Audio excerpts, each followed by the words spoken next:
Adrian, a tall young man with ghostly pale skin, disheveled shoulder-length black hair shadowing his hollow ice-blue eyes, wearing a torn dark gray coat over a black hoodie and faded jeans, took his first step inside. His gaunt face looked restless, as though he had already seen too much of the world, and yet not enough to prepare him for this. The air was cold, stale. Every breath he took echoed back at him. Somewhere in the distance, a single light bulb buzzed and flickered. Then, silence again. He tried to tell himself it was just an empty corridor. But deep down, he already knew it wasn't. Asterisk. The floorboards groaned beneath his boots. The dripping of unseen water tapped against the silence. And then, the phones began to ring. Old rotary phones sat against the walls, their cords severed, their speakers cracked with static. One rang, then another, and another, until the sound swallowed the corridor. Adrian reached for one, and froze, because on the other end, faint and broken, was his own voice, whispering his name. He dropped the receiver. It swung back and forth, creaking like a pendulum in the silence. Asterisk. The mirrors appeared next. Long, crooked panes leaning against the walls. They rippled like water when he passed, and their reflections were not his own. His face looked hollow, his eyes bleeding shadow. His body bent at unnatural angles, as if he had already been broken. He looked away, but in the corner of his eye, his reflection kept moving, even when he stood completely still. Asterisk. Adrian pressed forward, deeper into the hallway.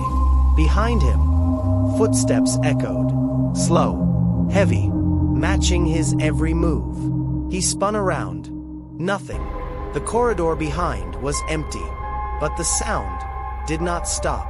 It grew louder, closer, until it felt as if something stood just over his shoulder, breathing against his ear. He ran, but the corridor bent with him. No matter how far he went, the footsteps followed. Asterisk. Doors began to appear where no doors had been before. Tall, crooked frames with brass handles that rattled on their own. Whispers seeped through the cracks. Children laughing, women sobbing, men shouting in anger. When Adrian reached for one, the handle burned his skin. He pulled back, his hand trembling, and watched as the door faded into the wall, leaving nothing but peeling wallpaper behind. The portraits came next. Old, dusty paintings of faces too realistic to be paint.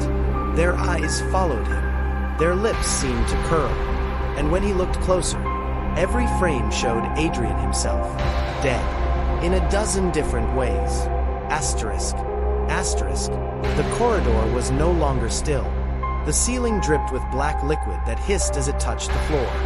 Hair spilled from the cracks above, writhing like snakes, reaching down for him. A grandfather clock stood crooked in the middle of the hallway, ticking backward. Its hands spun wildly, glass shattering, wood splintering, until the entire clock collapsed into dust at his feet. The walls groaned, cracking open.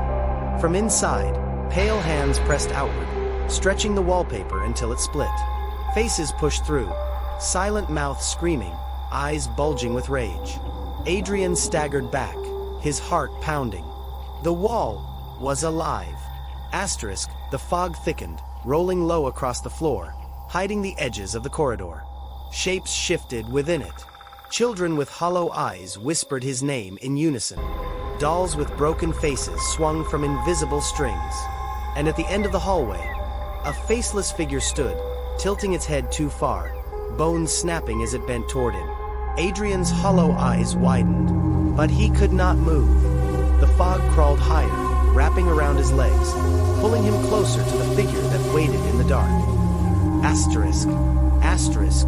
The hallway twisted now, sometimes upside down, sometimes inside out. The lights overhead flickered, then died one by one, swallowing the corridor in patches of black. Each time the light returned, the hallway looked different. Longer, narrower, breathing heavier.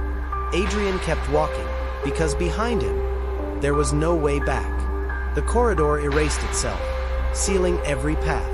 He was trapped in motion. The further he went, the less human the space became. The corridor was no longer a place. It was a living thing, and he was inside it.